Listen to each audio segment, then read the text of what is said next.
ஜெகதீஸ்வரன், இனிஷியலாக இந்த நம்பர்ஸை நீங்கள் எப்படி பார்க்குறீங்க? சிவபிரியன் கேட்ட அதே கொஸ்டின் தான். ஏன்னா எல்லாருக்குமே முக்கியமான ஒரு ஷாக் என்பது நேற்றைக்கு ஆக்சிஸ் மை இந்தியாவில் இருந்துச்சு. இன்னைக்கு சாணக்கியாவை பார்க்கும்போது எல்லாரும் அதை கேள்வி எழுப்புறது இயல்பு. ஸோ ஜெகதீஸ்வரன் இதை எப்படி பார்க்குறாரு? ஆக்சஸ் மை இந்தியாவுடைய மெத்தடாலஜி என்னங்கிறது அவங்களே போட்டிருக்காங்க. அவங்களோட சைட்ல வந்து ஒரு 10 போஸ்ட் போட்டிருக்காங்க. முதல் போஸ்ட்ல என்ன மெத்தடாலஜிங்கிறது போட்டிருக்காங்க. அவங்களோட டோட்டல் சாம்பிள் சைஸ் வந்து 44,406. அதாவது ஒரு கான்ஸ்டிடியூன்சிக்கு 190 பேர் அவங்க சாம்பிள் சைஸ் எடுத்திருக்காங்க. சிட்டிஸ் அண்ட் வில்லேஜஸ் போட்டு ஒரு 1096 பேர் சர்வேல கலந்துக்கிட்டாங்க. ஒரு 16 கார் யூஸ் பண்ணோம். நம்ம எக்ஸிட் போடுறதுனால அன்னைக்கு மட்டும் தான் மோஸ்ட்லி எடுத்திருப்பாங்கன்னு நான் நம்புறேன். இந்த சாம்பிள் சைஸ் முதல்ல சரியாக இருக்குமா அப்படிங்கிறது ஒரு கேள்வி இருக்குது. ஏன்னா எல்லா பூத்ஸ்க்கும் போயிருக்க முடியாது. அவங்க வந்து ஒரு 1000 சிட்டிஸ் அண்ட் இதுல எடுத்திருக்காங்க. 96 பேர் தான் அந்த ஃபீல்டுல இருந்திருக்காங்க. அப்படிங்கும்போது அது எந்த அளவிற்கு அது கை கொடுக்கும், அது வந்து அது மேட்ச் ஆகும் அப்படிங்கிறது ஒரு நிச்சயமா கேள்வி இருக்கு. ஏன்னா பெரும்பாலான போல்ஸ்டர்ஸ் வந்து திமுக ஒரு எட்ஜ் கொடுக்கும்போது திமுக அதிமுக ஒரே மாதிரி நம்பர்ஸ் போடும்போது இவங்க மட்டும் வித்தியாசமா பண்றாங்க அப்படிங்கிறதுல ஒரு சில கேள்விகள் இருக்கத்தான் செய்கிறது. இன்னொன்னு அந்த விஜய் எல்லாருமே எடுத்துக்கிட்டீங்கன்னா பெர்சன்டேஜ் அக்ராஸ் எல்லாருமே கொடுக்குறோம். வந்து முதல்ல கம்மியா கொடுத்தவங்க கூட இன்னைக்கு 20% கண்டிப்பா கிராஸ் பண்ணிடுவாரு. இப்ப 20ல இருந்து 30 அப்படிங்கிறதுலதான் இப்ப நம்பர் சரியாகுது. அந்த நம்பர்ஸ் கூட கூட சீட் கண்டுபிடிப்பிங் நடக்கும். உங்களுக்கு தெரியும், நீங்க வந்து ஒரு த்ரெஷோல்ட தாண்டதான் சீட் கண்டுபிடிப்பிங் நடக்கும், அதிகமாகவே நடக்கும். அந்த த்ரெஷோல்டுக்குள்ள எண்ட் ஆயிட்டாங்கன்னா சீட் கண்டுபிடிப்பா இருக்காது. விஜய் ஸ்டார் தகுதியில் விஜய் மட்டுமே பெரம்பலூர் யோசனை வெற்றி பெறுவார் தவிர அவருடைய கட்சிக்காரர்கள் வந்து பர்சன்டேஜ் கன்வர்ஷன் தான் வந்து இந்த எலெக்ஷன் ஸ்டார்ட் ஆனதுல இருந்தே இந்த பர்சன்டேஜ் அதோடைய ஓட் கன்வர்ஷன் அப்படிங்கிறது, சீட் கன்வர்ஷன் அப்படிங்கிறது பேசப்பட்டே வருது. ஆனா ஒரு ஃபேக்ட் என்ன அப்படின்னா, ஒரு கிளீன் ஸ்ட்ரெயிட் 3 கார்னர் கண்டெஸ்ட் அப்படிங்கிறத வந்து ரொம்ப வருஷங்களுக்கு பிறகு தமிழ்நாடு பார்க்குது. நீங்கள் 2014 மக்கள் நல கூட்டணியை சொன்னாலும் சரி, இல்லை அதுக்கு முன்னாடி சொன்னாலும் சரி, ஒரு ஸ்ட்ரெயிட் கிளீன் 3 கார்னர் ஒரு 4 கார்னர் ஃபைட்டில் ஒரு ரொம்ப பலமாக இருக்கிறவங்க அப்படின்னு ஒரு 3 கார்னரை இவங்க வச்சா கூட அப்படி ஒரு ஒரு 4 கார்னரோட ஃபைட் ஒரு point number 1. Point number 2, SIR பல விஷயங்களை மாற்றி அமைச்ச ஒரு இடம். நிறைய தொகுதிகளுடைய சைஸ் வந்து ரொம்பவே குறைஞ்சிருக்குது. அந்த நேரத்தில் பழைய கணக்குகளை வச்சு இந்த பர்சன்டேஜ் உள்ள சீட்டாக மாறும், இந்த த்ரெஷோல்டை தாண்டினாதான் அது சீட் கன்வர்ஷன் அப்படிங்கிற கால்குலேஷன்ஸ்குள்ள போக முடியுமா? இல்லைங்க, நிச்சயமா போகலாம் தான் நினைக்கிறேன். நீங்க அதான் சொல்றேன் இல்லையா, இப்போ நீங்க 20% தனிச்சு நிக்கிறார். நீங்க பாயிண்ட் என்னன்னு கேட்டீங்கன்னா, இப்ப திமுக கூட்டணி கட்சிகள் நீங்க ஒரு 4% கூட சீட்ஸ் கன்வெர்டபிலிட்டி நடக்கும். ஏன்னா நம்ம பார்த்திருக்கோம், அது வந்து ஒரு கூட்டணி கட்சியாக இருக்கும்போது அந்த கான்ட்ரிபியூஷன் மியூச்சுவல் கான்ட்ரிபியூஷன் இருக்கும். ஒரு தனிச்சு களம் கண்டா தனிச்சு களம் காணும் பொழுது நீங்க வந்து ஒரு த்ரெஷோல்ட தாண்டாம எப்படி சீட் கன்வெர்டபிலிட்டி அக்ராஸ் நடக்கும். ஏன்னா இவங்க சொல்ற நம்பர்ஸ் சொல்றேன், இவங்க சொல்றது முன்னாடி ஹியூஜ் நம்பர்ஸ். 52ல இருந்து 74 ஹியூஜ் நம்பர்ஸ். நீங்க ஒண்ணு இல்லை, இப்ப நீங்க இதுலயே எடப்பாடி பழனிசாமி அவர்களுக்கும் விஜய்க்கும் டிஃபரன்ஸ்ங்கிறது ஒரு 3%. 30 20 இருக்கும் போதே அதே பாருங்க கிட்டத்தட்ட ஒரு 20 சீட்ஸ் கன்வெர்ட் ஆகுது. நீங்க 3% 20 சீட்ஸ் கன்வெர்ட் ஆகுது. ஏன்னா த்ரெஷோல்ட் தாண்டிட்டார். இதுவே ரெண்டுமே வந்து 22 20 இல்ல 19 இருந்துச்சுன்னா அது கன்வெர்டபிலிட்டி நடக்காது. இது அதிகமாக திமுகவிற்கான வாய்ப்புகளாக இருக்கும். அதனால ஸ்டில் நம்ம பண்ணலாம் நினைக்கிறேன். எஸ்ஆருக்கு பிறகு நடந்திருக்கிறவங்க கண்ணுக்கும் சிக்கல் என்னன்னு கேட்டீங்கன்னா, நம்ம 20 வரைக்கும் எல்லாருமே கன்சிஸ்டன்டா 20% தாண்டி வரப்பா, 1 கோடி ஓட்டு வந்து வரப்பா அப்படிங்கிறது பெரும்பான்மையானவர்கள் நம்ம ஒத்துக்கிறாங்க. அந்த 20ல இருந்து 30க்குள்ள போவாரா, இல்ல 20ல இருந்து எங்க போய் நிக்க போகிறார் அப்படிங்கிறதுல ஒரு பெரிய கேள்விகள் இருக்கிறது. மே 4க்கு தான் அதுக்கான கிளியர் கட் ஆக்சஸ் கிடைக்கும் நினைக்கிறேன். என்னதான் நம்ம எவ்வளவு சாம்பிள் சைஸ் எடுத்தா கூட அந்த சைஸ் நீங்க அது ஏற ஏற ஏற இது யாரை பாதிக்கும் வாய்ப்புகள் இருக்கிறது. நான் பேசுற வரைக்கும், இப்ப நிறைய பேர் பேசுற வரைக்கும் அதிமுகவை பாதிக்கக்கூடிய வாய்ப்புகள் இருக்கிறது. இப்ப நேத்தே வந்து ரிசல்ட்ஸோட ஒரு வெளிப்பாடுங்கிறது, இவர் போனபடி என்டிஏ கூட்டணியாக 18%, பாஜக தனித்து 11%. இந்த தேர்தலுக்கு பிறகு பாஜக சதவீதம் என்ன இருக்க போகின்றது, ஒரு 3%, 4% மாறப்போகுது. அப்ப அந்த 8% இல்ல 7% அதிமுக மறுபடியும் அவங்க எடுத்துக்கிட்டாங்களா, இல்ல அது விஜய் பக்கம் போயிடுச்சா அப்படிங்கிற ஒரு கேள்வி. யாருடைய இதை வந்து எடுத்துக்காருங்கிறது முக்கியமான கேள்விதான். நம்ம பேசலாம். சிவபிரன், இப்போ வந்து அந்த சைஸ், அதை எஸ்ஐஆருக்கு பிறகு சைஸ் மாறி இருக்கிறதும், அதில் ஒரு 4 கார்னர் கான்டெஸ்ட். இப்போ உதாரணமாக நம்ம ஒரு சின்ன தொகுதி அப்படின்னு எடுத்துட்டா துறைமுகம் தான் இருக்கிறதுலே 1,20,000 தான் ஓவரால் ஓட்ஸு. அதில் போல்டு ஒரு 80-90% வச்சுட்டோம் அப்படின்னா கூட ஒரு 90,000 ஓட்ஸ் தான். அதில் ஒரு 4 கார்னர், அதில் இந்த பர்சன்டேஜ் கணக்குகளை கொண்டு வரும்போது ஒரு க்ளோஸ் ஃபைட் ஏற்படுவதற்கும் இந்த பர்சன்டேஜ்கள் டோட்டலாக தலைகீழாக மாறுவதற்கும் வாய்ப்புகள் இருக்கா?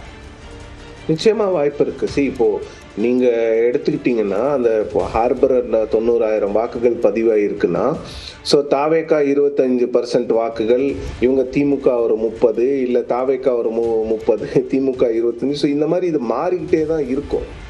ஸோ இது வந்து இந்த 4 கார்னர் கான்டெஸ்ட்டை வந்து நீங்கள் கணிக்கிறதே ரொம்ப கஷ்டம். ஏன்னா கான்ஸ்டன்சி விஜயால் பாதிக்கப்படுகின்ற கட்சி மாறுங்கிறது தான் என்னுடைய நம்பிக்கை.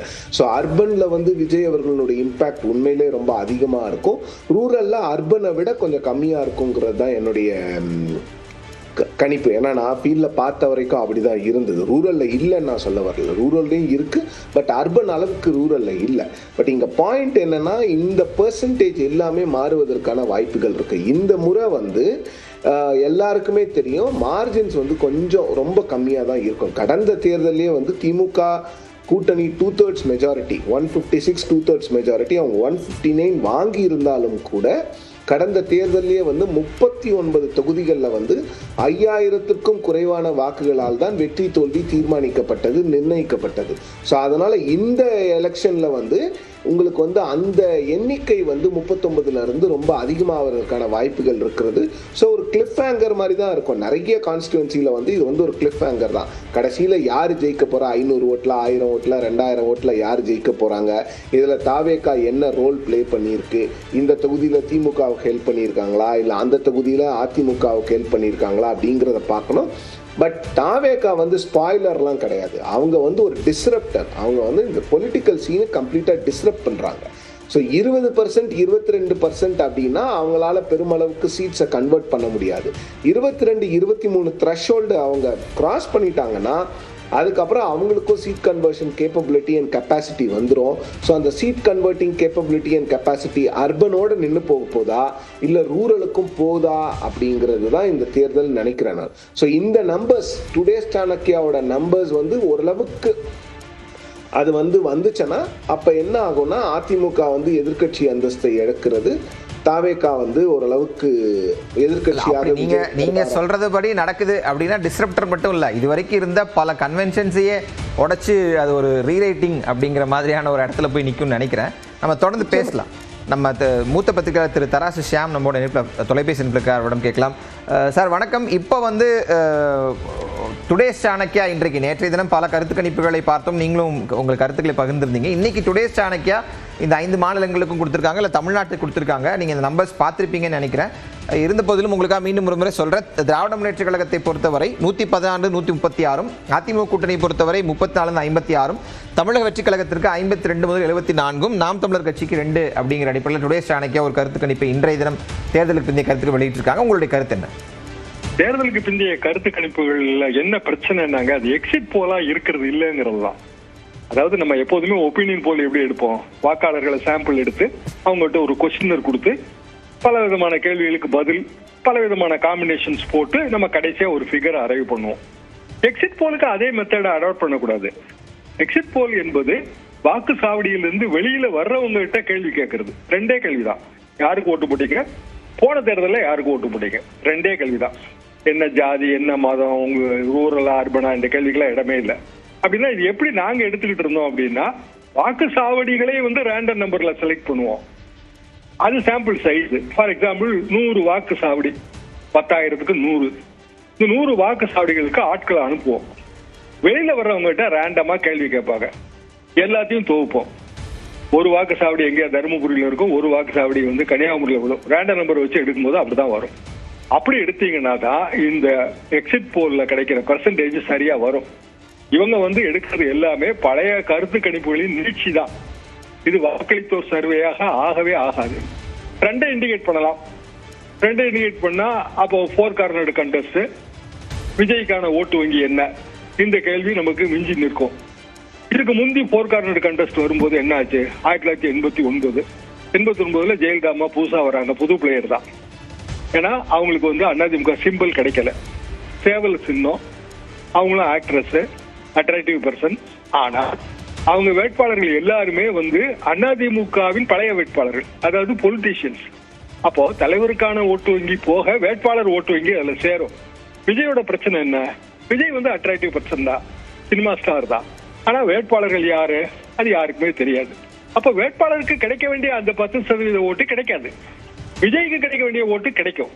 இப்படி கால்குலேட் பண்ணி பார்த்தா விஜய்க்கு அதிகபட்சமா 8ல இருந்து 12% வரும் என்பதுதான் என் கணக்கு. 12% வந்தா சீட்டே கிடைக்காது. 15% வந்தால் ஒருவேளை ஒரு சீட்டு கிடைக்கலாம். திமுக எவ்வளவு கிடைக்கும்? 40க்கு மேல.